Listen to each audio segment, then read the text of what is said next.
It's episodes like this that remind me just how high above RHOSLC is than the other Housewife franchises. This was cinema. This was phenomenal. The setup was perfect. It was one of those episodes where you knew there was going to be a huge payoff at the end. You could just get through everything because you wanted to know where everybody stays or where everybody's going to land. It was perfect. It's just a great episode of TV, great show, great cast, great season. God, I don't know if this is the OC effect, but every time I say stuff like that, I just worry about the other side. Oh boy. Shows, bros and shows. I gotta have me my bros and shows. Bros and shows, bros and shows. I gotta have me my bros and shows. Good evening, everybody. Welcome back to another episode of Bros and Shows. I'm your co-host, Steel Russell, joined as always by the one and only RHOSLC Magoots. What's up, dude? Not a whole lot. We've got our members here with us tonight. So exclusively, they will be asking us questions at the end, which usually goes pretty interestingly. And if you would like to do that, you could become a member today. Steel, tell them how to do it. Go to the link in our bio, hit that button, sign up, or go to the URL, thebros.memberful.com. It's $5 for the month, $50 for the year.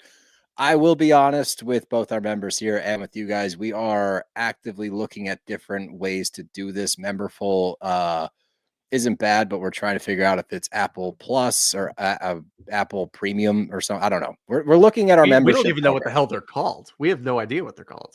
So as you can see, we're on the issue. Okay, so just settle down. But for now, if you want to join in our next live stream event, and if you want to join our community Zooms, make sure you hit that link in our bio. Sign up, and we will see you next time. But we're not here to talk about that right now. We're here to talk about RHOSLC. And I had a really long day. And as you know, I'm doing my cooking thing and at the gym and everything still. We got a 1-year-old birthday on Saturday. So I got to make sure the lawn and everything is all fixed up, looking prim and proper. And I'll be honest, it's kind of taken a back seat because my schedule's been so nuts. So I had a grueling day. All right. I have not stopped working since I woke up this morning. And I got to the end of it and I saved RHOSLC for the end. And I was still excited. That's how good this show is. I had to go work. It did. It reinvigorated me, which is good because then I get to go talk to my friends, my members, my Magooter. It turned my whole day around. As it usually does, honestly. And you know what I'm really worried about? This season's going fast. We're already 3 episodes in. What the hell? I know. Slow down. Jesus Christ. I thought it was like 2 months in when we got to episode 3 of OC, but we're at episode 3 of this, and I feel like it just blinked. I know. That's the funny thing with the really good shows is they go so fast. I mean, I feel like Miami came and went like that. We hit the finale 2 weeks ago. It's been 2 weeks. We don't have any Miami this week. That's crazy. I guess it's been 1 week, but that's my point. Wait, we don't have any Miami this week? Oh, wait, no, the reunion. Yeah, the reunion. Right. But did you think it was over? I thought they were skipping a week and I didn't know. I had a long day, okay? Leave me alone. But let's jump into this episode. And we start out immediately with LB at a Vita event. And it's her rearranging furniture to make it perpendicular, as we always see her do. But I have a question before we really dive in. And I'm actually curious what our members have to say about this. Yes, Steel. What? Oh, you're calling on me? You said you had a question. Yeah. No, I got it now. Thanks. Yeah. Anyway, my question is production pissed off at Lisa?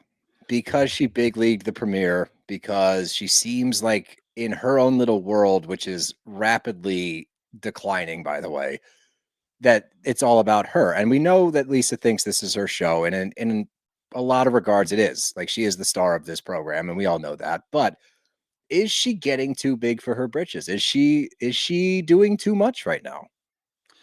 I don't think she's doing too much that isn't asked of her. I think when they spend the entire first episode that she's not there talking about her and her lawsuits and basically just gearing up for her arrival, she does have to respond.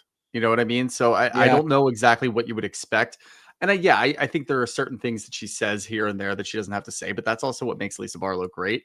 Sure. I do really think if we can reopen what we were talking about last week, she's been dealing with people going after her for and it's been relentless for 2-3 seasons at this point, pretty much since Jen Shaw's been out.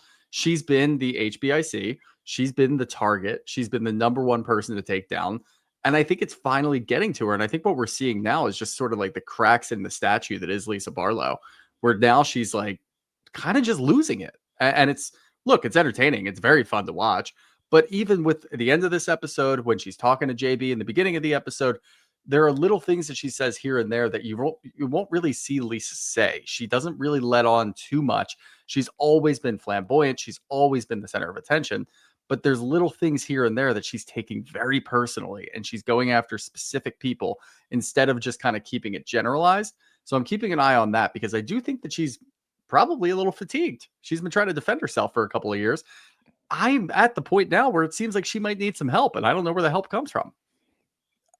See, I'm on the other side of it because to me, it's like I totally get what you're saying, and there obviously is some merit there. But from the way I look at it, she's been doing this bullshit for 3 years, right? Mhm. Like, it's all about me, LB this, LB that. And in previous seasons, we've seen the cast kind of tiptoe around it, not wanting to set her off or not knowing how to go into these arguments or altercations with her. What you're seeing from the cast now, and we saw at the end of this episode a lot, they're mellow. Like they're They really are not mellow. getting activated by her shit anymore. I think they're tired of it. And I think that's what we're seeing as well. It could be kind of a combo of both. Lisa's tired Yeah. and the group's tired. I think it's a combo of a lot of different things, and I think those are two pieces. I think what we're seeing is I don't think it's that they're mellowed out because they're tired of her shit. I think it's almost like practice makes perfect. I mean, even like Whitney, she's going to be Whitney no matter what. I But felt bad for she her. has been going after Lisa for a long time. And it doesn't really matter that she sucks at going after people. She, like, her hits never land, but it is really tiring. So I don't really blame Lisa for just kind of being annoyed by Whitney at pretty much every turn. But it seems like Bronwyn, at least for now, I think that is going to change when the identity theft thing comes out in a couple of weeks, whenever that happens. But right now, it seems like Bronwyn has a better head on her shoulders. Heather's kind of staying out, and we see a little bit of a shift in there. I don't really have a whole lot of hope for that because I I do never think do. that she's still a kiss ass. But right now, you're seeing the tides turn a little bit. Meredith being asleep for the entire season doesn't really help her at all. But I Yeah. also don't think that Meredith has a big intention to show up for Lisa or really anybody that isn't Meredith or everybody in her family. So I think what we're seeing is that Lisa's been doing this for years. She's tired of doing it. She's going a little loopy. But also, I think the other women are starting to get a little bit more confident when they're going after her, where Okay. they're not screaming and shouting and going nuts. And I also don't think, and I really had to like kind of analyze this.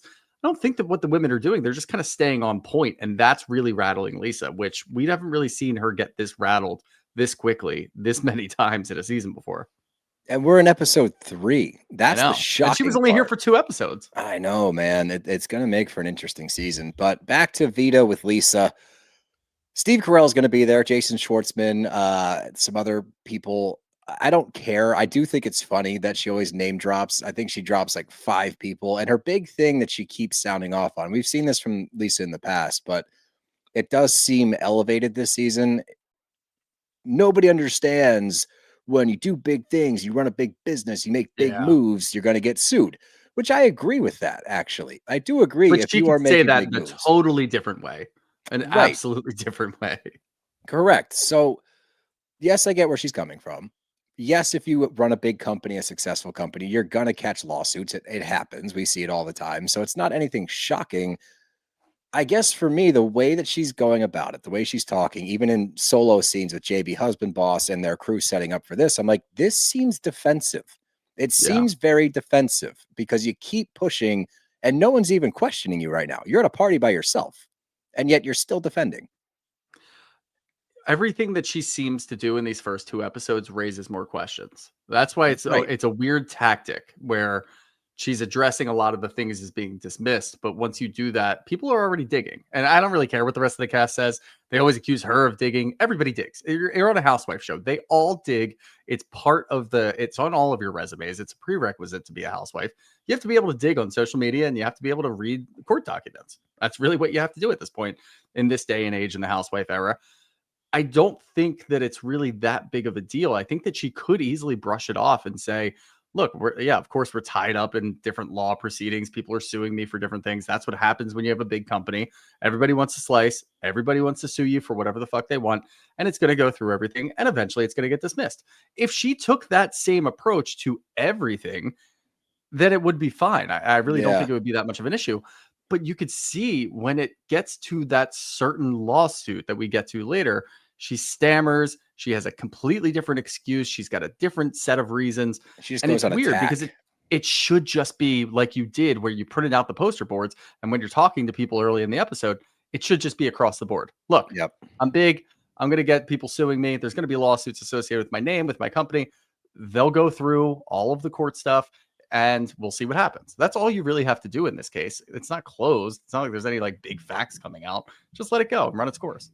Yeah, and she lets on that there's going to be a skeet shooting / lunch event, but only certain people are invited to the skeet shooting, and then the other group's invited to the luncheon.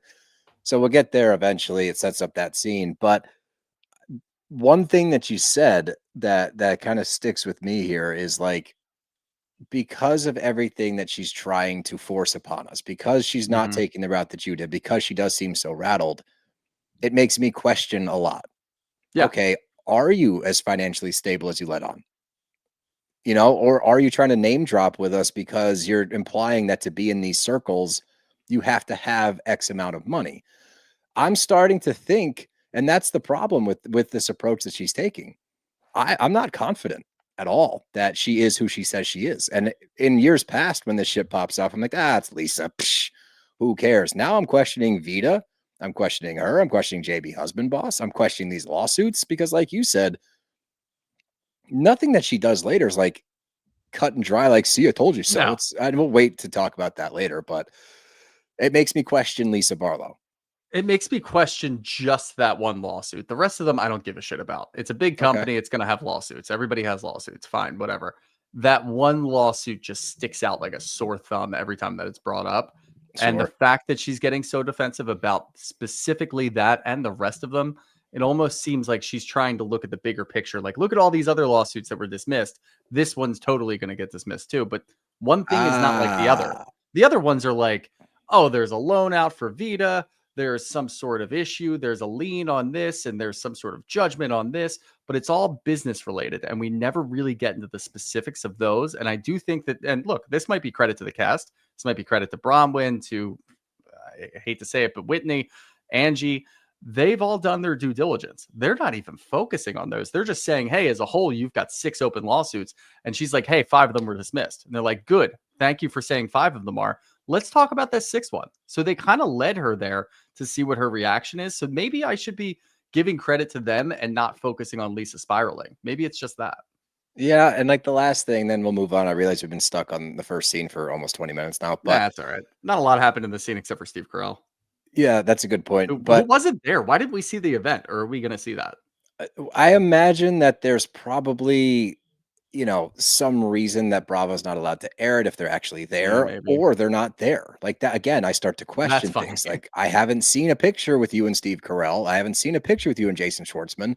I would think that if they're at your event, you would snap a photo with them in front of a step and repeat and post it to your story, post it to your Instagram. You haven't done that. So then I question things. Back to what you said, though, about the lawsuits and her getting so up in arms about the digging. It's in the paper, bro. It's all over TikTok. It's all over Instagram. These ladies are being tagged in this shit. Of course it's going to cut. Name one lawsuit across all franchises that has not been brought up on the show. Yep. Doesn't happen. So why is this so rattling for her? That's what I want to know. But let's move on to Bronwyn and Todd. And, we obviously saw Todd at the reunion last year, somewhat cop to how he was speaking to Bronwyn, which we were on all season. We didn't enjoy the way that he was talking to her. I appreciated that he somewhat took accountability for it. Bronwyn's claiming, and of course she's going to say this because she knows people are on Todd right now, that things are better on the house. He's being more cognizant of how he's speaking to her, all of those different things. All in all, and I'm going to go episode to episode with this, okay? It may change next week. I'm not here saying Todd's the best. I thought Todd did fine in this scene. I thought he was fine. This is PR, Todd. This is absolutely Well, PR, Todd. 100%. He but has at not least it's changed PR, at all. Todd. Come on. And look, that's really all we expect from a husband who doesn't really want to be on the show, but has to do it for certain scenes and might have to show up to the reunion. Just have good PR and Sure. don't like say anything negative to your wife so that we can sink our teeth into it. There's still little glimmers of something. it here and There's there. something. Like the middle of this conversation, he does something very quickly where he just says, "Well, I don't care.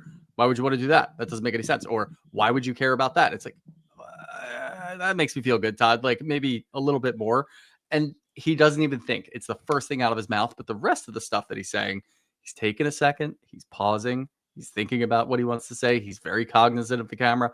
It's just every once in a while it pops out. So he'll get there. Maybe by the end of the season he'll be better.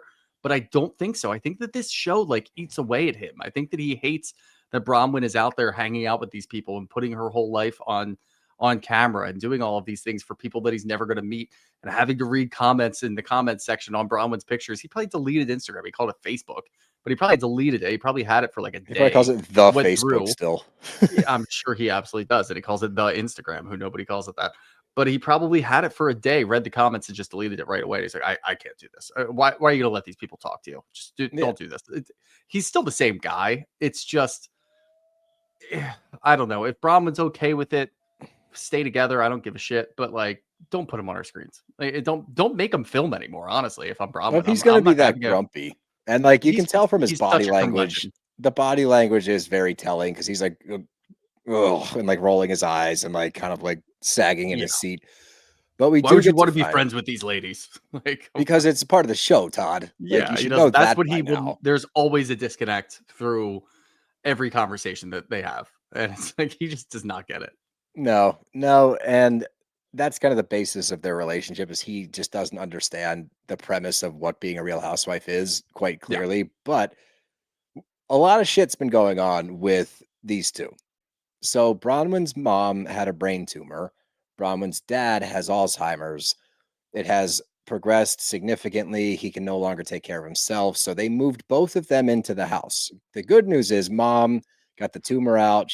I don't know if they said cancer free, but she's on the mend at the very least. Yeah. I don't want to say or speculate on that, but it's a lot. And Todd has taken on a lot of the financial responsibility, which again, as she's trying to thank you for being like the knight in shining armor here, don't be so dejected about having to spend more money to pay for your wife's family, because that kind of came off weird. But at the end of the day, he is taking care of everybody, which is nice. But they get into the Meredith of it all. And I guess that Bronwyn had a nice conversation with Meredith, which I think is really smart. I think the way back to... She's moving very smartly. I know. But this is what happened last year. I'm like, oh, she's great. And then she does something dumb. She might fizzle out again. We're going to hold out hope that she doesn't. But as we know what's going to happen at some point, it's hard to see a world in which she doesn't fizzle out after that drops. Yeah. But unless that's why she took the time, because that would be not my favorite move because look, you got to go through this shit on camera. Unfortunately, it's part of the show. But at the same time, if you took a hiatus to get your shit together so you don't fizzle out again and she comes back as strong, not my favorite move, but not a bad move. Not a bad move. Not a bad move at all. Yeah, and that's where Todd, it's like, why even try? It's like, because we have to, Todd. We must forge on because she wants to be on the show for a while. And if she is 100% bashing heads against Lisa, I don't see her tenure on the show lasting that long. She needs to find some kind of peace to be able to move forward because this is what happens. The end of the episode is what happens if you are permanently on Lisa's bad side. Every scene will be like that because she simply can't help herself. Yeah, no, she really can't. I wonder if trying to align, you can't really even align yourself with Meredith. She's just so checked out. She does. She's phoning it in so hard. Her tagline is so good. Oh my God. What is that? Did you see the tag? You didn't see the taglines? Oh my God. So it was something. Oh shit. I wish I could tell you exactly what it was. I'll look it up actually real quick. Look it up. Look it up. While you drop lies, I'm dropping the beat. Maybe It's that's what it is. We've seen this with Kyle Cook too. When She's these Bravo tired. lebs, when they start their DJing careers, it seems like they take a step back from their actual jobs. Dude, she's tired. No, she's just up late DJing, and then she has to probably fly to Salt Lake because I doubt that she actually lives there anymore.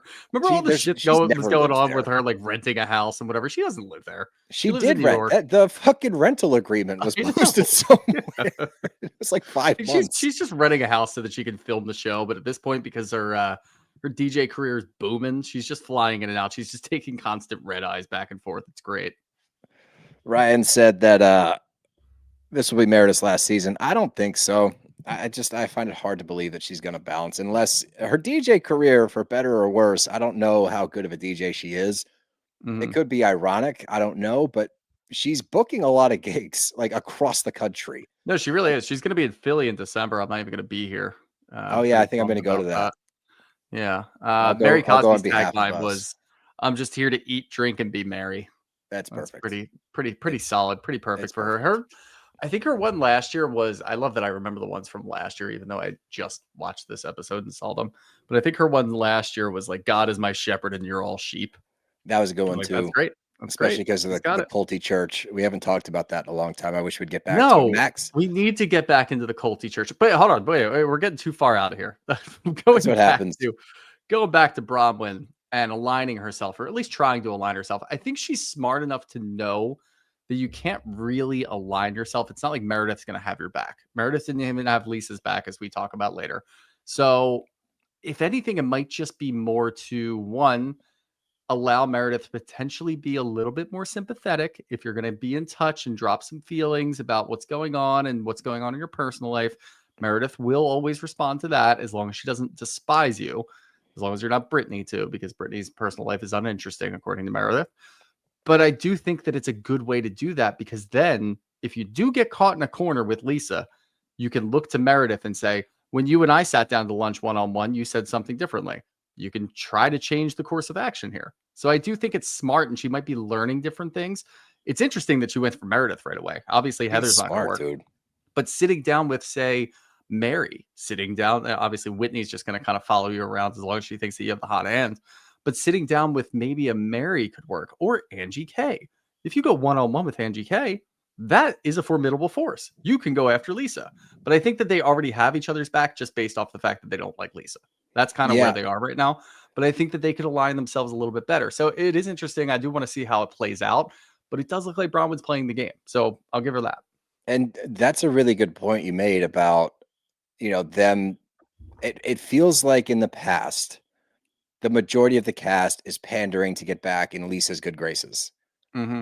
This season, it feels like there's more against her than on her team. It feels like Heather and Meredith are the only ones riding or dying for her. Brittany is an asterisk. That doesn't really matter to me. But like some of the core Brittany ladies, didn't even get invited to skeet shooting. I thought they were girls. That was the funniest shit ever, that she was involved with Group D after saying they're sisters and after spilling the tea about what Angie K had said on the camping trip. But Watch What Happens Live. The votes were between the two groups. Which group would you rather be with, or which group do you like more, or whatever? Group D. And Group D got chosen. It was like 90 to 10%. Yeah, not even I close. do think you should flip Brittany and Mary Cosby. Mary, yeah. That would have been perfect. And before we move on to Bronwyn and Muffy, Max V said that Bronwyn's father passed away shortly after filming. So that's sad. We didn't know that. So thank you for sharing that little tidbit there. But let's get to Bronwyn and Muffy, who is Bronwyn's mom. This was an interesting scene. Keeping in mind, of course, and I think this is very important. One, she just had a brain tumor removed, and she's driving to and from Northern California every day. Exactly. And I think that's really important. She's already catching shit online. So I was let's keep this in perspective a little bit. I'm glad we're on the same page, because I saw that too. And I immediately was like, all right, this is the first time we're meeting this woman. I think what it is, I think it's the Todd effect. Todd is such a curmudgeon that when you see other people in Bronwyn's life kind of be a little bit stern. Oh no, she was totally curmudgeon-y. I'm not gonna bail her out there, but it is this is probably the first time that I've seen this, because she did, while talking to, I guess she was talking to Meredith. I might have that wrong, when Bronwyn was sitting down talking about how she feels like she's not enough.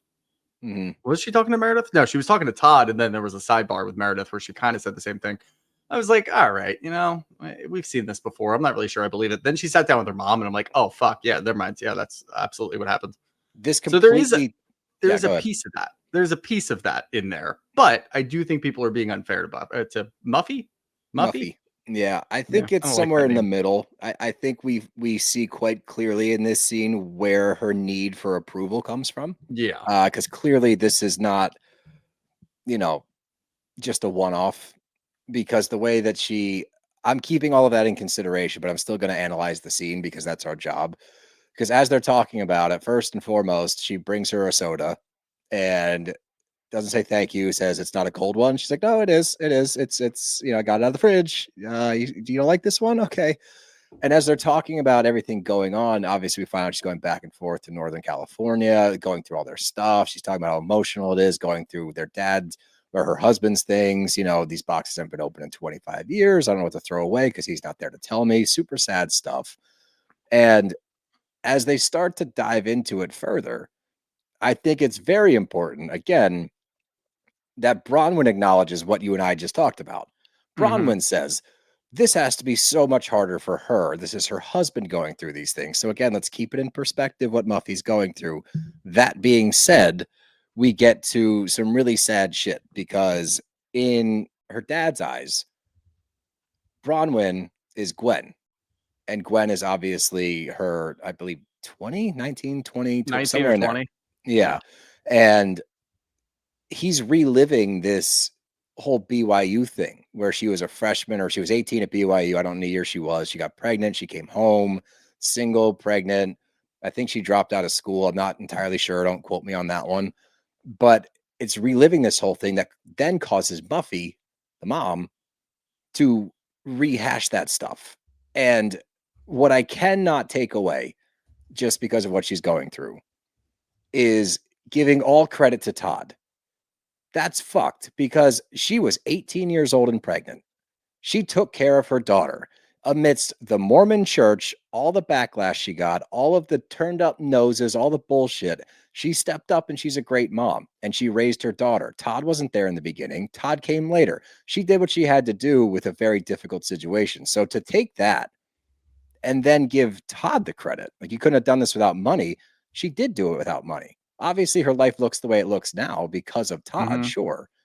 But don't take away the credit of her being a strong ass mom and pulling herself out of that shit because that was her. And that's fucked up. I don't care what she's going through. I do care what she's going through, but that's not an excuse for her to take away the credit for what Bronwyn's been able to do with her life based on how it started at 18 years old. Yeah. No, I agree with that. I do think that the dad situation aside, obviously that's sad, but he's got Alzheimer's. So, kind of walking through all of that doesn't really recuse the mom. And it goes back to what we talked about or what Bronwyn talked about, where, her dad had that position in the Mormon church. And Yeah. obviously you can't have an 18-year-old who's going to BYU, who's got a child or a child on the way. It's a She's with bad look. child. There's no father. There's not a lot going on there. And then she drops out of school and there's a whole thing here. It seems like her mom has never really moved on from that. Well, But clearly not. bigger, I didn't see. This is going to sound weird. Oh It's not boy. like there was a ton of affection towards Bronwyn, which was kind of expected, but there was no Oh, she was affection ice even cold. towards Gwen. Like, usually when we see these situations, it's, yeah, I'm pretty ice cold towards my daughter or my son. But then when the grandchild gets introduced or brought into the conversation, there's a little bit of affection. There was no affection there at all. So I don't know what the None. fuck's going on with Muffy or Muzzy or whatever. Somebody commented in there Someone said said Muzzy. Muzzy. Maybe it's I Muzzy. think Muzzy is Bronwyn is from Adventure Time, and Bronwyn's mom is named Muzzy. So maybe that's what it is. Okay. There you go. That might be where we got all of that, but that would be a kind of a weird ass Yeah, backwards way to interesting get a pull. nickname to your mom. That's not where she got her nickname from. You Dude, think that you got she me. got her name from Adventure Time? I hope so. Are they allowed to air Could you that movie imagine that? still? No chance in hell. But that probably, how old is that show? Because now I'm 10 backdating plus. Yeah, that's over 10, a decade. 15 years. I Yeah. love the idea of her mom being in like her 50s. Like a And closeted somebody was Adventure like, Time hey, fan. there's a Bronwyn on this show. It's a cartoon. You're never going to watch it because you would absolutely hate it. But her mom's name is Muzzy, and I think I'm going to give you that nickname. Like, what if she got a nickname in her 50s? Kind of cool. Kind of changes my whole disposition towards Muzzy. My grandmother got a tattoo when she was 75. It's pretty rad. It's fucking awesome. rad. It's like this big on her back, and it's Bugs Bunny because we called my grandfather Doc. So and it says, "What's up, Doc?" Look, at that point, who the fuck cares? You know? Oh, she started smoking cigarettes again after quitting for 50 years. My grandmother, Gaggy, who is the shit. She's the coolest woman in the world. She started smoking cigs again at like 83 because her mom, my great grandmother, lived to 102. And my brother and I would legit go take her, my great grandmother, to lunch at Friendly's up on Cathedral Road. And Mhm. we'd be like, "So, Gumma, like, what's up? Like, how are you?" She's like, "Oh, just tired of being here." Stuff like that.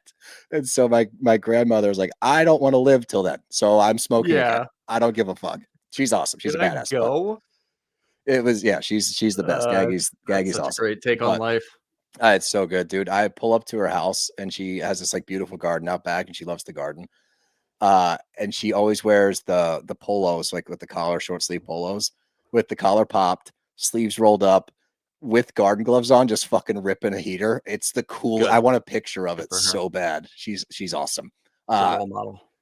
Oh, you know what, dude? That's not a terrible idea, Brooke. Gaggy, I might see if she wants to come on one time because she watches and listens to this, which she That would comments be to me. incredible. Sometimes she tells me I have a bad mouth, or that I get my grammar wrong. She really doesn't like when I get my grammar wrong, so she'll text me like, "You know better." I'm like, "I'm so sorry." I was gonna Anyway, say she could take my spot for the week so I could go on vacation, but I don't think my job would be here when I got home. nope. So We would both be replaced. It'd be a solo show, and she just would have here. way more listeners than we do. Yeah, Anyway, that's a good point. back on track. This scene wraps up again, like you said, there's just no affection, and that kind of bothered me. I am keeping in mind what she's going through for sure, and I think Yeah. that is also a big part of it. And it's also, we can't speculate on how the brain tumor affected her emotions, things like that. So like, I want to keep all of that in mind. But just the last thing I want to say is like, We could speculate on it, but it would be in poor taste. Let's put it it would be that in way. poor taste. But just comments like, "Oh, you feel unworthy." Brown's like, "Yes." She's like, "Huh." And then moves on. I'm like, "Whoa, tell her Yeah, she I is worthy, know. dude. Like, See, give her but that's the thing is like something." what she's going through is sort of just like a force field, but I feel Yes. like she's still the same person. She's just a little tired. And it's like, Yeah. okay, it's like it's almost as if she's talking and thinking a little slower, but the thoughts are the same. And that's kind of what I got in this, where I'm like, all right, we'll give her a break because she's got to be exhausted and she's been through a lot Yes. emotionally, physically, everything across the board. But show some love or do Just a something. little. Give her a Jesus. hug. I don't know. Yeah. But let's Todd doesn't hug backpedal. her. Like somebody should hug her. Somebody hug Bronwyn. Anyway, let's jump back real quick because I missed, this is what happens when I don't write it in my journal. It's on my laptop. Angie with her dad, which was Mhm. amazing. I loved this scene. And this is what happens when you have a good show. You care about these scenes because Yep. there's a lot of other stuff happening. So I want to dive in. And honestly, dude, this made all of the Greek shit make sense. I'm like, you know what? I love the Greek stuff now. Lean It further into being Greek because now I get it. it did. I loved, absolutely adored her little clip with her daughter saying, "Really, we're going that far with the Greek shit?" Like Ruthless. I was that is, like, but damn. it's She so listens to on us. brand. Yeah, it's so on brand. She's definitely sitting at home. She's a teenager, so she's probably just sitting at home, like perusing different podcasts about the show, seeing what people are saying, and everybody's making the same Greek jokes. Like, all right, at what point are the sunglasses going to be too big? At what point is the Greek Never. flag going to be too big? Right now, I'm with you. Never. Make it Never, bigger ever. after this story from her dad. Honestly, I want more. I want more of him. He just seems like such a Seriously. great guy. The way that it's so funny when she first pulls up to his house, I'm like, I kind of expected him to be in a bigger house or Yeah, like what a Angie and humble Sean home. to like put him in like a bigger place. And then by the end of it, I'm like, he doesn't want a bigger place. This is perfect for him. He loves this place. Yeah, dude, he doesn't need anything more because of his upbringing. Like, we've given him props time and time again for Mhm. raising all of the girls and raising his family after his wife had passed away. But now you see where the strength came from. This dude Uh-huh. lived in like war-torn Greece. His village was burned to the ground by Nazis. Yep. And he and his family, with nothing but the clothes on their back, flew to the United States. And not only did he raise his whole family, all of his children, but they're successful. Like it's such a cool story. And like when you hear that, he's talking about, oh, the pictures, and everyone's got like a like mean mugging. And she's like, oh, why? He's like, oh, there's nothing to smile about. I'm like, wow, that hit hard. Like, Nothing to fuck. smile about my life. That's like incredible. And by the But as way, he's this is laughing, as he's smiling, I'm like, oh yeah, what a journey. what a journey. What an absolute journey. And by the way, what a setup. We're going to Greece this year because it's going to be hit so much harder. Now, I want Angie to be as Greek as possible over there. Give me it all. Show me everything. Yes. I want every outfit to have a Greek flag on it. I don't know if that's in poor taste in Greece. It might be, but for us, it's not. For us, it's perfect taste. Right there. Melissa Gomez, make the glasses bigger. Absolutely. Biggest Yeah. glasses you can find. Lean into this shit heavy. It was a lovely scene. Angie K, man, from season 1 to now. What a transformation. Like I know season 1 she was trying to get her bearings, but like getting away from and we see this across the board, right? You get a new housewife coming in, look at Katie in OC. I could continue to name a bunch, but especially these days, they come in so hot, so heavy, trying to make it's like going up to the biggest guy in the prison yard and trying to kick his ass on day one. But now that she's kind of let us into her actual life, like opened up emotionally, been more vulnerable, like she is such a well-rounded housewife. She's so nice to people that she likes. She tries to be nice to people she doesn't like. Her family's awesome. Her parties rock. Her glasses are huge. Like she might be my favorite housewife right now. And that's a big claim. She's incredible. She has settled in so well. And I know I think a lot of people are probably just tired of the Greek shtick. I think she brings a lot to the show. And Oh, I so don't much think more it than gets just that. noticed. And I definitely hesitated saying that she's underrated because I do think a lot of people have her pretty high up in their power rankings for this show in particular. And it's even tough to do a power rankings for a show like this because everybody Yeah, seems to be bringing it, especially right now. But I think that there's a lot of things that she does that just goes unrecognized, I or agree. she's like an unheralded hero in certain situations. And look, maybe she learned a thing or two. I know it's an insult, but she was hanging out in the shadows behind Jen Shaw for years. So she did kind of learn a couple of things here and there. Maybe she stole her brow girl. I don't know. Who am I to say? Maybe it's the best brow girl in all of Salt Lake. Who am I to say? I don't That's know. Brittany. I'll tell you what. I'll tell you what, after talking about it this episode, that brow girl is going to be busy because everybody's going to be going there after getting that little name drop in here. But I love her. I think she's perfect for the show. I think she settled in absolutely perfectly, and she's an integral part. And now we get to actually have scenes like this. Like, yeah, doing this right after the Bronwyn scenes back to back, where we get Todd. I could do without Todd scenes. Doing her mom scenes, fine. That's cool because we at least get like a peek I'm behind the sorry. curtain. Doing her mom scenes. Can we Yeah. rephrase No, I don't that? want to. I don't want to rephrase. I'm not going to rephrase.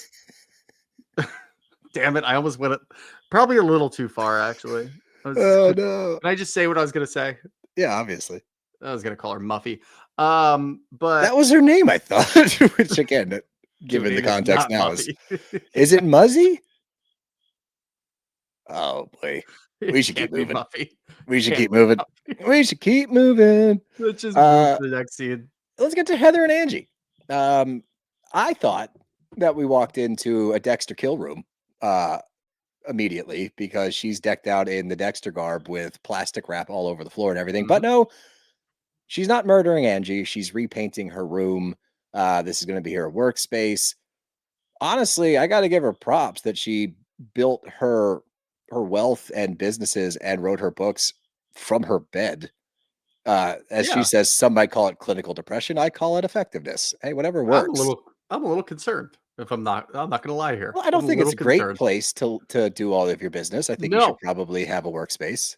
not the part that I'm concerned about. She is Oh, cleaning out that house so quickly. She is oh, so after ready the to be an kids, empty I nester. know. I have never seen somebody so excited to be an empty nester, and I'm a little concerned. I'm a little concerned. But I don't want to like every scene with her kids. I get it. I think I think I think she loves understand. her daughters. I mean, she I went know to that. her one daughter goes to Miami. She went to a tailgate with her and That'd was be like so partying at the sick. sorority. Yeah, That'd it's be fun.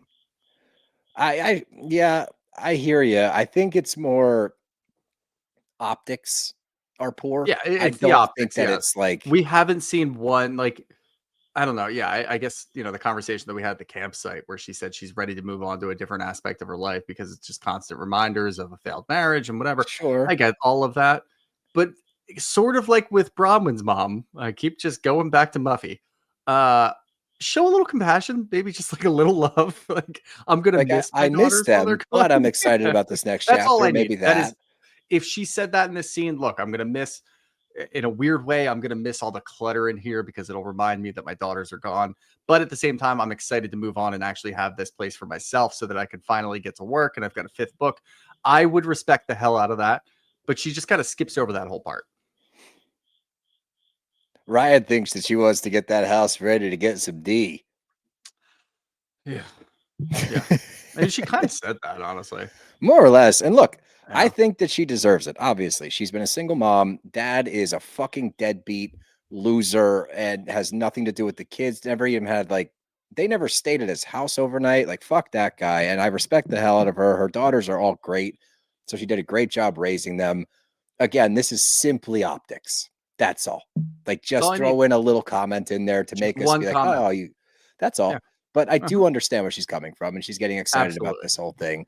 But the most important thing, other than Angie K's daughter talking some shit, which was funny as hell, uh, is that we're seeing some cracks in the Lisa Barlow Heather friendship, which is really important because we've seen this in the past, obviously. And the difference to me is something she said in a confessional. And she's alluding to, I think I wrote it down. Yeah, I've worked hard in this friendship. I've worked hard to stay in her good graces, this, that, the other. I think she's starting to recognize I shouldn't have to work hard to be friends with somebody. She literally lays out the issues with being friends with Lisa Barlow. You can't expect her to change. You can't ask her to change. You got to put up with her shit. And I'm not confident at all because we've seen this before, but is she getting tired of it? Is it No. starting to wear her down? No. No, I'm not buying any of it. I think what we're seeing here is that she sees some cracks and she sees that there might be a bit of a tide change. I don't think that tide change is ever Oh, really going to happen, but I do think that Heather's preparing for that because if we know one thing about Heather, she's always going to just flock to the strongest. Heather yeah. could very well, if she had a good 3 seasons, I weirdly have this kind of confidence in her because I do think she's a great personality. She doesn't have any personal storyline, so it's really tough to do this. But I do think that she could be an HBIC if she really tried, if she I think shared a so. lot more, and if she did that, because I think she has a great polarizing personality, and I think she can really hold her own in an argument and in a fight. She just doesn't really have that confidence in herself. She always feels like she needs to be that second fiddle. She went with Jen Shaw. That didn't work out. You got punched in the face. No, that was Now she's going with Lisa. Let's hope this doesn't end with a punch in the face. Or maybe it was that tree that was in the room that nobody talks about except for me. I still think it was the tree. I Let's asked just go Andy that on Watch What Happens Live. I brought up the fucking tree. now. Oh god. But at the same time, I think what she's doing and what we're learning about Heather, I think she's not even really planting seeds, but preparing for the worst. Okay. Okay. This is what Lisa said, and she said that about me. Now I'm going to go to my confessional and say I can't really expect her to change. Maybe I shouldn't be kissing ass. These are the types of things that are happening, but I don't think we're going to see any action. And I don't think that if it goes the way that I imagine it's going to go, which is we'll have a couple of weeks of this, Lisa will settle in. I think it's just early season jitters. Maybe she's just a little jet lagged. She has a big life. She's doing a Oh, lot of things. She's all over the stop. place. She's jet setting. What do you want her to do? She's now home. Let her settle in for a couple of weeks. By that point, everything else is going to unravel. Lisa's still going to be in the middle, and Heather's going to be right by her side. I just don't see her flip flopping just because she said something to somebody at a lunch that Heather wasn't there for. She would have to do it to Heather to her face for there to be a real change. And I don't really see that happening either. I see that happening.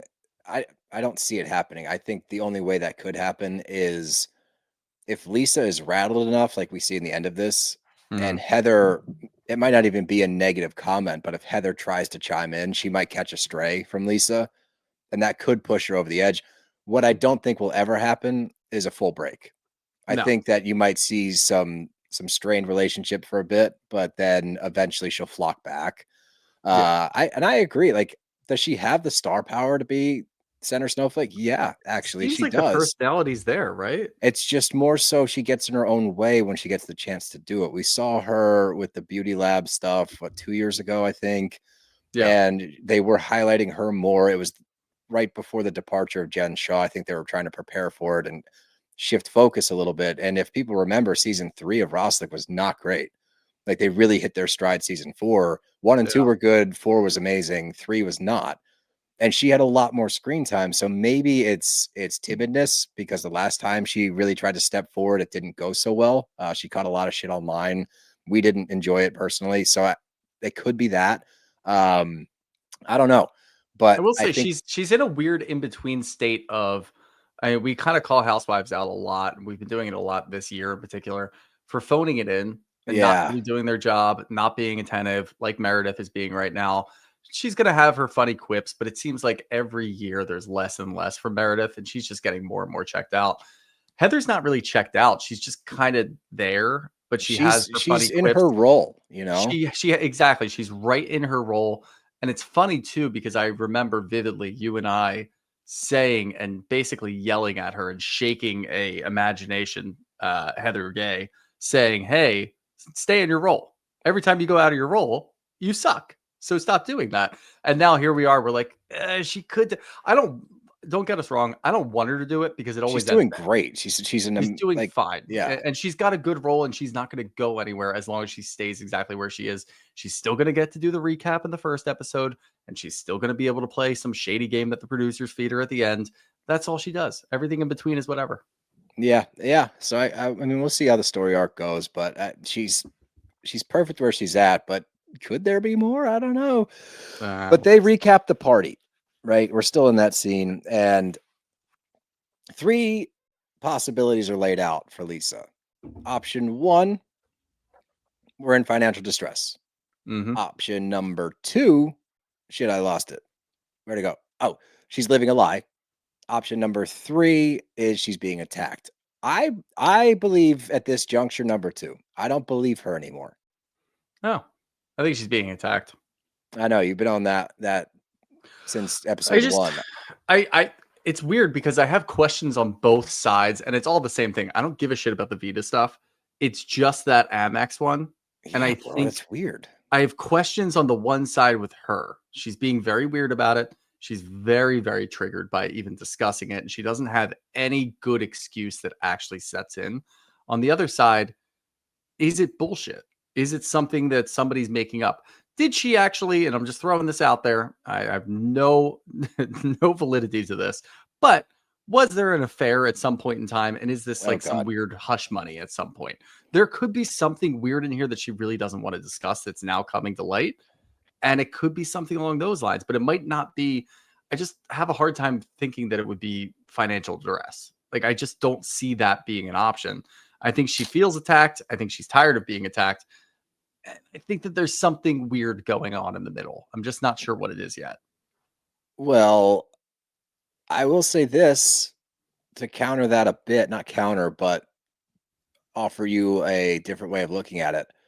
Lisa would be the type of person. Well, first and foremost, somebody's going to clip what you just said without the prelude, and it's just going to say she's having an affair. So nice job there. But Yeah. what I what I was saying is Lisa is the type of person that would continue to keep up with the Joneses until every penny was gone, just to not admit that she didn't have what she said she had. Yeah. That's all I'm going to I say. get it. That's all I'm going to say. All right. Anyway, oh, wait. No, I'm not getting into it, Brooke. I'm not gonna say it out loud. We're gonna get in trouble. Anyway, let's get to skeet shooting at Blue Sky, which is not much to talk about except for Lisa laying the groundwork for what's happening later. And this lunch has already been discussed in previous scenes. It's pretty much an ambush, so we're waiting for what's gonna happen. She has I this have group something to out. say about skeet shooting. They didn't hit that many targets. I think There's just I think it was they didn't. I think it was a fake skeet, and I think that the guy was pressing a button to explode them. I don't think no, because here's the thing, dude. One, no. Two, that would be.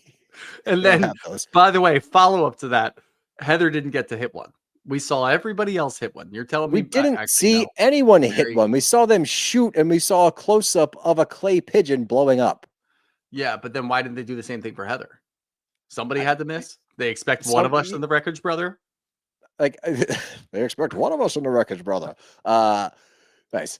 No, I think that they didn't want to seem like they couldn't hit it. So, like, you got the guys there, like, whoa, 2 for 2. It's like, then show the back angle of them launching it. First of all, and here's my qualm. Okay. Lisa took, I don't know, 20 seconds to pull the trigger. One, the skeet doesn't stay in the air that long. Okay.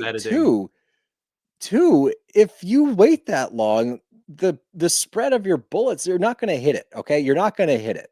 As somebody that grew up doing that, like, you're not going to hit it. Weirdly, the only one, and I was going to say, you're telling me that Mary was going to hit it. Actually, I think that Mary can probably handle herself with a shotgun very well. In a weird way, I just feel like that makes sense to me. Mary, I could believe. LB, maybe. Amy, probably, because she's, you know, Who the fuck is socialite. Amy? Who I don't the care. fuck is Amy? She's not. Don't what is care. she? But I have to highlight I'm this happy that comment we didn't- because this is the funniest shit I've read tonight. That twink had me laughing, so that wasn't it. So wasn't it? Elliot, nice job, dude. That's a funny. That's a really funny comment. Well done, But sir. who the fuck is Amy? I'm happy don't that it care. took us this long because she just kept popping up randomly in this episode and last episode. Who the fuck are you? Who, like, enough with the socialite thing. Last week, fine. You're having a party. All these other people are there. It's the who's who of Utah. Fine. I don't care. Call her a socialite all goddamn night. Fine. Why are we still doing it? I know who Amy is. I don't really know.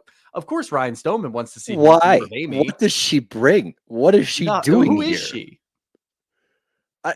So somebody commented earlier that she's supposed to be a friend of, and apparently after her event, the drama was too much, so she's just kind of in it sporadically. I don't know. We don't have enough info yet.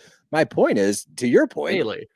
Who are you? Why are you here? What do you offer this show? We haven't done anything other than go to your house, and you didn't get involved there. And I don't know. They have tried to replace Melee. It just doesn't work. Like, No. you can't replace Melee. I forgot about Bailey. Dude, The I don't know jazz how you game, then forgot she about disappeared. Like, yeah, that's so funny. What a drop. What a name Wait, drop. wasn't it the right Bucks there. game? Oh, Wasn't it when didn't she go to Milwaukee with them? was she on the Milwaukee trip? I don't think she I know went she on- was at the went to Jazz Milwaukee. box when they all went. Okay.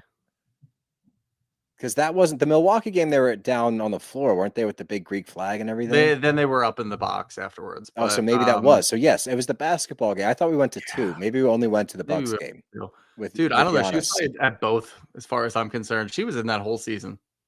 She was there the whole time. Yeah, that's so funny. What a pull. I forgot about her. But let's get to Group D arriving, or the D group. And that consists of Whitney, Angie, Brittany, and Bronwyn. Brittany being left out of skeet shooting was so fucking funny to me because of how she's been moving. And even though you're sacrificing any relationship with anyone else in the group, potentially, you still don't make the cut. But you guys are sisters. Get the hell out of here. She is amazing for TV, but my God. Spin zone. I wouldn't trust Brittany with a gun. So that's a good point, actually. That's actually a good point. And you know what? I bet you she would talk the entire time. Jared takes me skeet shooting all the time, and nobody wants to hear it. Yeah, nobody wants to talk about Jared. Better in Group D. She's Group B. She's by herself. Group C. Just, throw her in by herself. Let her float around to things that don't involve, That's kind of what she does anyway. It is. She's literally in her own world until something comes up that has to do with her or something she can jump. She does it during the event. luncheon. I know. We get proof of it very shortly, but we walk into this fucking room and I brought my poster boards out. My daughter painted this for me and this one. So I had poster boards just because I thought it was funny. So we're doing prop work. If you're not watching YouTube, you're really missing out. But we walk into this room that is just, ow, come on now. There we go.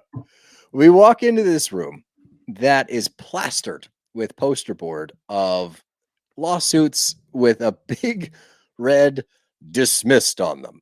And there's one in particular that's my favorite one because it's not evidence to anything. It says Lisa Barlow denies this. Lisa Barlow denies that. Lisa Barlow denies. That's denial. That's not dismissal. That's by the way, the only one in question. So this is such an oversight. Like right. that he would do that. And again, if you're Lisa, and I genuinely believe that's the one that she's most concerned about. The other ones are very, very course of business like type of lawsuits that you can just kind of dismiss and get rid of. And they're actually dismissed, as we get confirmation of a little bit later. Why is that one even in the room? Like, what did you think? Does she think, and I get that you might think this after dealing with this, this cast of women for the last 4 years, but you are really not dealing with 4-year-olds. I mean, Whitney acts like a 4-year-old every once in a while, but she's not that stupid. And Bronwyn has it, and Angie has it. These women are on your tail. Why would you even put that out there? Just put out the other ones that say dismissed. Maybe put a duplicate. It's not like we can fucking read anything. Put a duplicate over there, or put another picture of you and JB husband boss on a yacht. Like what? Why? I don't understand. I know why. It's to prove they have money. First off, I love that money. And the picture of them courtside at the Jazz, and then they weren't courtside. Comment. Nope, that's actually not courtside. That's the road just above that. Funny. Yep, works really well. Picture of her and JB on the yacht. Fucking hilarious. Why? What was that to do with anything? Know. I've got money. Look at me and my husband on a yacht from maybe 10 years ago. I don't care. That shit cracked me up. But why is that lawsuit even there on a big poster board where everybody can read it? It's so crazy to me. But the other part, like I'm assuming they were dismissed, but you going to purchase and make these poster boards and you slapping a dismissed on it does not make that legally binding. I don't know if that's real. You just put a big dismissed on it. I think Bronwyn or Angie did confirm that those were dismissed, though. That was the acknowledgement I needed. That made it. I was like, okay, fine. But initially, I'm like, what the fuck does this prove? I could go do this right now. It would be the same exact result. And if anything, like you said, by highlighting the deny thing, and she even says that verbally, look, deny. Yeah, bro, what? You're hurting your argument here. Had you left that one aside, it still wouldn't have done much because clearly Bronwyn's clocked it, Angie's clocked it. I'm sure Mary knows more than she's letting on. Like the group knows. So we get into this whole scene and, she starts yelling, this is litigation by Lisa. It's all about me. And I was like, when is it not about you, dude? But the whole thing blows up in her face because as she's trying to explain away all of these things, she's so stuck on the 4 dismissals, right? Not the 5th one outstanding. Your competitors across the table are on number 5, not number 1, 2, 3, 4. And they're still asking you questions. Okay, fine, whatever. They're just trying to get a word in. And now you're proving their point again, why you're so difficult to deal with because you don't listen. And as they're saying that to you, you're interrupting them and not listening. And they're asking you questions that are pertinent questions. Okay, what about this 180K? What about the 400K? What about this? What about answer the question? And then she just resorts to name calling. So it was a spiral just like we saw last week. And apparently that's all it takes is stay calm, cool, and collected and stay on task. And you'll rattle her. And it's crazy that it's taken this long to figure this out because we've seen Lisa go scorched earth on people, go the distance in her own words. And for whatever reason, it never occurred to anybody like, hey, just stay calm. Just stay on that right task. Just stay on one subject and see if she deviates, see what she does. And apparently this is what she does. And it's crazy to say this was the least impactful poster board showing in Bravo this year. And we had the worst one of all time. You can go down to Atlanta for the worst poster board showing. This was somehow worse because it didn't prove anything and it actually made it worse for Lisa. At least the other one got kicked off the show, but this is crazy. Yeah, I couldn't wrap my head around what was going on because as they start yelling back and forth, Angie multiple times tries to reel this whole thing in. Okay, Fine. I have some questions then. I would like you to listen to me, please. First of all, this all came out because you dug into Bronwyn's shit on the reunion with the jeweler. I don't dig. I never dig. That's not true. I'm not a digger. Lo and behold, not 5 seconds later, she makes a comment about the jewelry thing. I'm like, you just contradicted yourself about Mhm. digging, and you do it again 3 or 4 more times in regards to Whitney, in regards to Angie K in this same scene. So now not only are you tearing down your defense of this denial thing, you're also tearing down your defense of I'm not going to investigate my friends because we've watched you do it again. To your point at the beginning of the episode, these things are expected of you guys. You are housewives. We know you're going to dig in. Yep. So now that it's coming to light, just lean into it. The evidence is out there. We all know it happened because we watched it last year at the reunion. All you have to say is, like, there's so many other ways that this could have been dealt with, I guess, and not for Lisa because I figured this would be the route that she went. I didn't expect her to be as rattled as she was. But the minute she starts name calling in response to Angie's questioning, I'm like, oh God, what's going on with this Amex? Who is this man? Because we can go Yeah. through it. You got a credit card for a man. He paid the car off. He paid for a remodel. You owe him $118,000.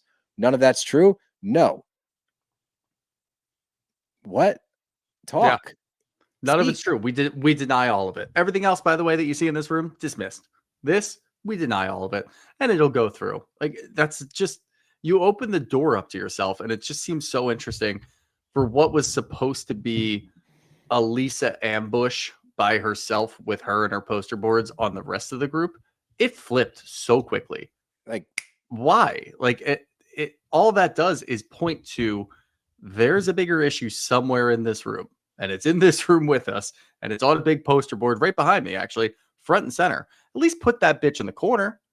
Throw that behind something else if you're going to have put that that printed out. behind you Shit, and not JB this one. husband boss. I don't care where you put it. Don't put it front and center where everybody can still read it. Bronwyn's sitting there looking across the table, pointing at specific things. And she's like, what the hell? And Amy, bro, Amy trying to help. I don't think she realizes what she did. You just confirmed that man exists because, well, technically they were business partners. What does that mean? Shooter and I are business partners. He's not going to pay to remodel my home. Like, that's not a good line, Amy. Are you? I You're would, there. however, suck you for jazz tickets. Let me pull up Ticketmaster. No, but Ticketmaster? Okay. I don't know. Where do you buy jazz tickets at? NBA app? Yeah, there you go. Sure. You can probably get them both places. You're not concerned about the dick sucker. You're just concerned about where I purchase your tickets. No, I never am. Am I? Oh boy, where were we? Anyway, I'll look into those jazz tickets, but I don't think she recognizes, and that's when I figured out why Amy's there.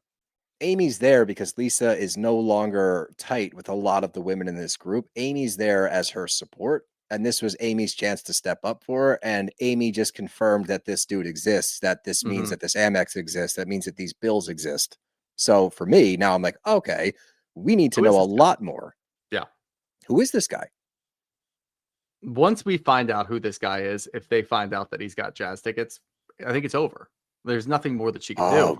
Dude. Whoa, that would be. And it's all it's really going to do. And the Whitney blow up at the end was kind of funny. But before we even get into the Whitney stuff, Bronwyn still on task, just trying to get more questions answered. Locked in. Angie still locked in, talking about how she had her the brow lady. I'm having a hard time saying brow lady, apparently. Going through all of these things and confirming things and talking about things. Everybody knows about this. That is when Brittany steps in, which was the funniest thing ever. Is that the same brow lady that was talking about last year? Talking about Jared? Jared was no one cares. Is no one concerned about this? No. I guess I'm the only one. Yeah, no one cared last year, Brittany. Why would we care now? But that's my point earlier. She's the best. You know, like she doesn't engage until something like I think she's literally singing in her own head. And then she hears one thing that she's like, wait, what? And then she snaps out of it and goes, what does that have to do with Jared? It's like, what? What's wrong with you? You're funny, but my God.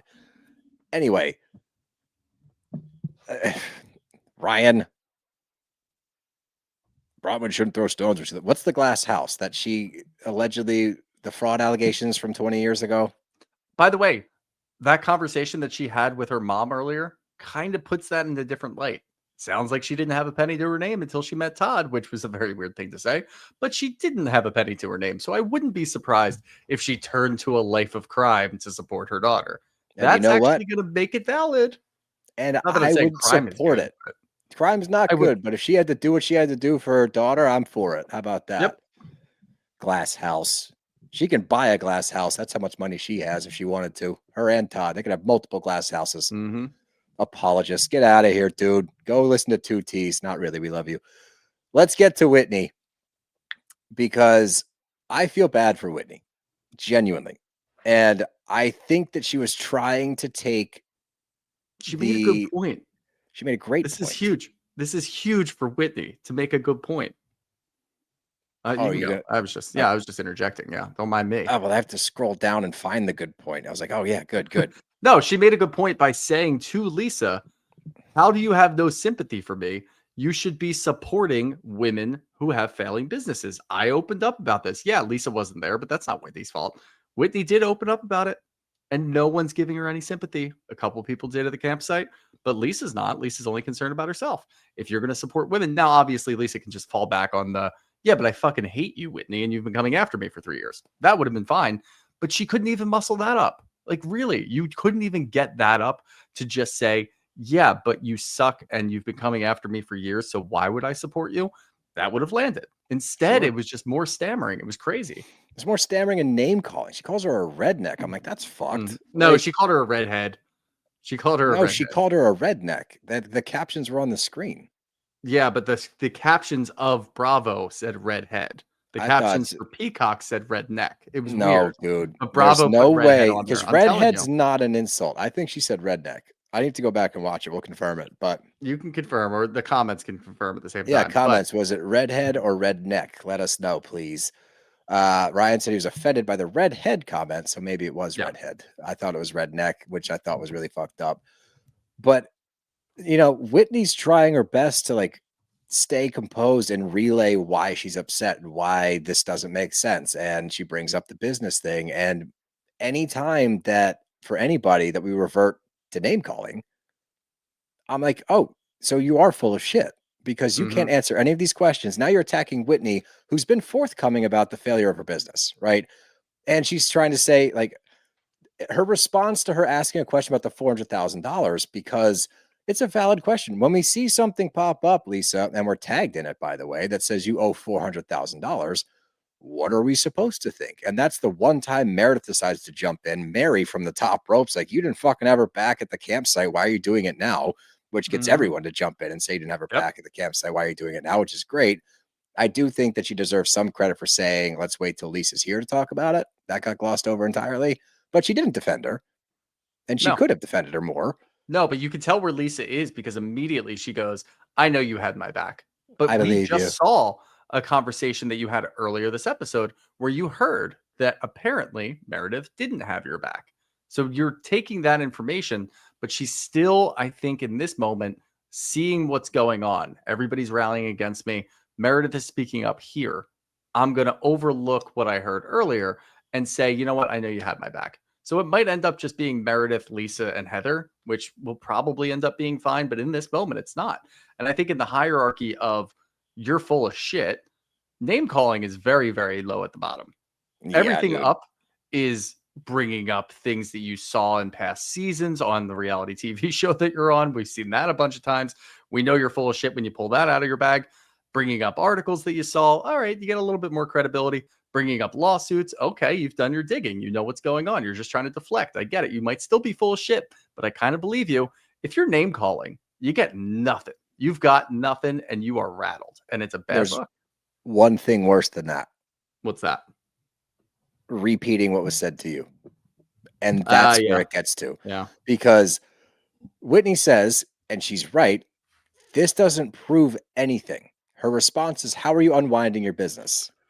So she cops to the failure of the business, and she's trying to say, we're paying back investors, we're doing this, we're doing that because we have the money. Lisa is trying to put out there that they don't have the capital to pay back the Mhm. investors that lost their money with them. Yep. She then alludes to having information on her phone about not only that, but also the Alibaba stuff, and something that was unintelligible. I couldn't make out. They bleeped out part of We're it. past Alibaba, by the way. I don't care who Alibaba's it's so about. no one cares. I don't care. Like, even if it's just low hanging fruit to get back at Whitney, just leave it alone. We're all done with it. We did it all year last year. It's a great season still, but when I think about the Alibaba stuff, it was annoying. So don't bring that back up. No, there's no reason to. And as she's giving this whole thing, like Whitney's trying to defend herself, she throws out a little oh man, how do I forget the name of the movie? Jack Nicholson, Tom Cruise. You can't handle the truth. Someone in the comments help me out. But You good yeah, men? A Few Good Men. Yeah, he's the Yeah. military lawyer. Thank you. I don't know Great why I movie. went to Pacino, but that was a different one. That's where Instead I of went Bronwyn. to, and I got stuck on. Thank you. Oh. Yeah. Great minds think alike. Gotcha. But anyway, you are scared of the truth. Her response is, "No, you are." It's like, oh no, Mhm. Lisa, what's going on with this man that we don't know? What do you owe? How much did he spend on you, and why? What's happening? Mhm. I don't know, but that to me, again, compile this whole episode into one big old sandwich. And I think it's a shit sandwich. I don't It's believe definitely a anything. shit sandwich. Yeah, I don't really believe anything. I think she'll end up being fine. I actually weirdly didn't mind that Whitney walked out. Usually, I think if you No, walk I out, you supported lose. it. But I think that that was a good dramatic walkout. I don't It think that it was. was really called for necessarily, but it kind of worked in that moment. So I'm going to give Whitney some props there. Yeah, and I'm giving her Maybe the props first for time I've done that in 4 seasons of covering this. it is. I will also give her props for I think this is the right route. Just fully accept, yeah, my business failed. It sucks. Yep. I'm dealing with it. It's a great move. And yeah, it was a Yep. great walkout because Lisa showed throughout this whole scene there's nothing you can do to get through to her. And yeah, we can't miss this one. Elliot brought it up. I think a couple more people have, but Whitney saying that Lisa's scared was brilliant. And that is what we're seeing. Whitney's scared, or sorry, Lisa is scared. She's scared of something that has to do with this deny poster board, this Amex card, this strange dude that we don't know. Could it lead back to the Jazz tickets? Possibly. Could that guy be the Jazz guy? I don't know. But that's what happens when we don't get answers. Now we're going to speculate like nobody's business because, one, unfortunately for you in this regard, Lisa, you're on the best franchise on Bravo right now. We're all watching. Now we all have questions and we've all been watching and we're all wondering why you're so rattled. What the hell's going on? And you don't have any answers. All you have is name calling and repeating what was said to you. Bad defense. Very bad defense. It is kind of interesting too, because usually we don't like a pile on. Usually we don't like multiple episodes of a gang up. For some reason, this feels different. I still have that in the back of my head where I don't really like it and I want her to have some defense. I think it makes for a better fight and a better argument, but because we don't know what the hell's going on, we have to get answers first. If the pile on continues after we get answers, I might feel differently. But I think agree. because it's such a confusing situation without us knowing what's actually rattling her, we kind of have to get there first before I can feel bad. I agree with you, but I think a big difference as well is the fact that the pylon's not aggressive. We're not name calling, we're not yelling, we're asking questions and getting no answers. She's the one name calling, she's the one escalating. The other side of the table is like, we have this list of questions we'd like to ask you, and Lisa's saying, go fuck yourself. Pretty much, yeah. I did love it, especially when they tried to get back to the original root issue and try to get some answers. And Lisa's response was, well, all of these things are for you, and the rest, it's none of your fucking business. Well, then why did you put it on poster boards? That doesn't make a whole lot of sense. You want it to be their business. They made it their business. You're now trying to give them answers by not giving them answers. It didn't really, none of it made sense, which just confused me even more. So I think that's why I'm like, yeah, you know what? Go after her. Get some fucking answers, because I'm kind of annoyed at her for not giving us anything. And to Rebecca Goodwin's point here in the members' comments as well. Yeah, Meredith struck out this episode. The only time she decided to try to chime in was on Lisa's behalf, and it looked pathetic. It was a sad attempt to join in on what was going on. And the only time she really got involved is when Whitney was leaving because Meredith just hates Whitney. And that just seems slimy to be like, oh, liars always lie. Like, throw your napkin and leave. It's like Whitney's not known for throwing things in the past, really. She does get animated, but sure, like that, it's just, I don't know. Meredith is striking out this season. Not good, not enjoying it. Everybody else, including Lisa, even though it's bizarre to watch, phenomenal TV. Phenomenal. Hi from Australia. phenomenal. Hi. Hello. All right, You down let's under get with to the some questions. locals? They're getting ornery over there. Pardon? Ornery. What? There's no H in ornery. Ornery. Let's get some questions. We're on a 10-second delay, so members, ask away. Want to hear what you guys got. This was a very good comment section tonight. Bravo, everybody. Well done. Meredith is calling Whitney and Brittany Shitney 1 and Shitney 2. That's kind of funny. That's a good one. Yeah, I'll buy that. All right, here we go. Oh, boy. Coming out with a heater. Max V. Will Jen Shaw be mentioned again next episode? We've gotten 3 in a row. Yeah, I don't care for it. Yeah, Doing a little too much. We don't need the references, it doesn't land really. It's not like, okay, they go to the same brow girl. Is she the best in Salt Lake City? Okay, all the rich people go see her. That makes sense to me. Yeah. That's not that crazy. Rebecca Goodwin. Do we think this was Whitney's best showing? It might have been. Yeah, honestly. Yeah, she seems, it honestly is, she seems emboldened by where Bronwyn is and how Bronwyn's going about it. Like, even when they're walking around the room looking at the poster boards, she was doing the tag along jokes and comments, pretty much just backing up whatever Bronwyn was saying. So that might be part of it, but not going to take away from it. That was probably your best showing. Yeah, it was good. And as Ryan Stoneman says, Whitney needed this. Yeah, I think it was an important episode for her, honestly. I like this one from Amy Labadia. Not RHOSLC related, but I have to know what your fantasy football team names are. What's yours? I decided to go full Arrested Development, so I am Blue myself. And I am in my other league, I'm Never Nudes. Nice. Since I was a personal trainer for a long time, mine is Your Mom's Trainer, and my team logo is Borat in his swimsuit. We've both won our league once. We sure Let's keep moving. I love this from Rebecca Goodwin. By the way, you guys have me addicted to the birds, and my kids say, go birds, whenever I'm listening to you both. Hell yeah, that's awesome. Perfect. That's what we need. Awesome. Supporting from Australia. Let's go. That's sick. Here we go from Elliot. Elliot might be top commenter this evening.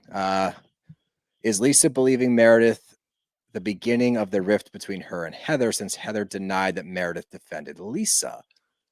Good question. I do think it's just that Lisa needs all of the allies that she can get. That's what I thought too. Because she is, for years, obviously, people have been going after her, but she does need allies. She's not quite in the position, as we've seen in the last 2 episodes, to be able to handle all of this on her own.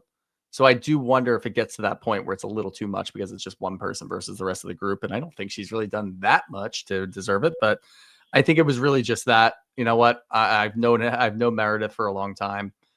I'm just going to let that slide because she's going to be able to support me here now. That's kind of what I thought too. Yeah. Jordan Mailata, we love him. He's got the voice of an angel. And in response to that, love it. Mine used to be multiple scoregasms, but needed something work appropriate. So now I am password is taco. Speaking of the league, we may at some point have Paul Scheer on. We have on the same network. We've been in discussion. So that might happen. Probably for, what was that, for Traders? I think he watches. I think that was the one. I know he watches some Bravo stuff. But yeah, we talked to his rep for a little bit, and we're going to circle back in a few months to try to find something we're all watching. So if you're a fan of the league, stay tuned. Brooke Quatney. We'll do a few more. Does Bronwyn intimidate Lisa because she can afford to take the tags off her clothes? Nice. I think there's something about Bronwyn that gets under Lisa's skin. Yeah. I think there's something about the wealth. I think the fact that, Bronwyn, and this isn't a knock on Bronwyn, it's just her husband's got a ton of money. The fact that Lisa, she clearly wants to be this high society elite, tons of fucking money, hanging out with all these fancy rich people. Bronwyn's there, and she married into it, and I think that pisses Lisa off a lot. Yeah. Yeah. Oh, Ryan, she had a baby, dude, and we baby, talked and now they're back filming. and forth. Yeah, and then they started filming, so we can't. A lot of shows shut down interviews whilst filming, except for like a select one or two, like the Vile Files get those and stuff like that. We will have Dodie on again at some point. We're close with Dodie and Luke. Like we chat with them on Instagram somewhat frequently, so it will happen. Probably after they're done filming. Maybe we can try to get her on before the Valley starts up airing. But for now, because they're filming, we don't get access because they can't spill any tea, unfortunately. But it will happen. I promise. We're not blowing smoke here. We'll do one more good one. Only if it's a good one. And if it's bad, I'm going to read it out loud. And I'm going to boo you. I'm not going to do that. I might You're do not that. going to do that. I might do that. You're We'll not see. going to do that. Just don't ask a bad question. I'm Don't have to out. worry about it. Oh, here we go from Rebecca. Oh, Rebecca asked one. Let's wait. See if one person that hasn't asked, and then if not, then Rebecca, we will go to you. This mic stand is really killing my vibe. Yeah, you You good? know what? There we go. We'll give it 20 seconds. Intently. I went to Alcoholics Anonymous a lot. I'm comfortable in silence. No? All right, Rebecca, good one. Do we think Lisa will go low again and attack Bronwyn for Gwen's face? Yeah, absolutely. I think that's the next move. Most likely. Yeah, I think that'll happen, and then that identity fraud thing will just drop into her lap. Yeah, and I don't think it's even intentional, and that's not like an excuse for gross behavior on Lisa's part, but I think that when she gets backed into a corner, mean shit comes out of her mouth almost intuitively. It's just like, boop, mean shit. So yeah, I think that'll come back up. But oh wow, Rebecca, you're being very nice tonight. Thank you so much. Steele, I spoke to you about your recovery podcast and you were fantastic. Well, thank you so much. That's right. I remember talking to you. So that always appreciate the support, guys. You guys are awesome. And we will do this again next week. Probably we may do RHOSLC again. I don't know. This is really fun to talk about with the crew. We try to change it up though from time to time. Yeah, but this was a lot of fun. We could maybe do. We'll have to see what the Miami reunion interview. See how the reunion goes. If it sucks, then maybe not. But we will put it out if there. If it sucks, then maybe we will, just so we can just. Oh, that would make it more fun. Together. That's a good point. But we will keep you posted. We will let you know what we're going to cover next week, and we will see you then. And our community Zoom will probably be next week as well. Next week or the following. My daughter's birthday is this weekend, so that's number one. Dancing with the Stars would be a blast. Love is Blind also is getting in the way. Love is Blind. Community Zoom, Melissa, next week, probably 99% next week. And yeah, Love is Blind is so much fun to cover. It's chaotic as shit, but hopefully you guys are listening to that. And that's all I got. You got anything else? Nope. Well, that's our show. Love yous. Gotta go.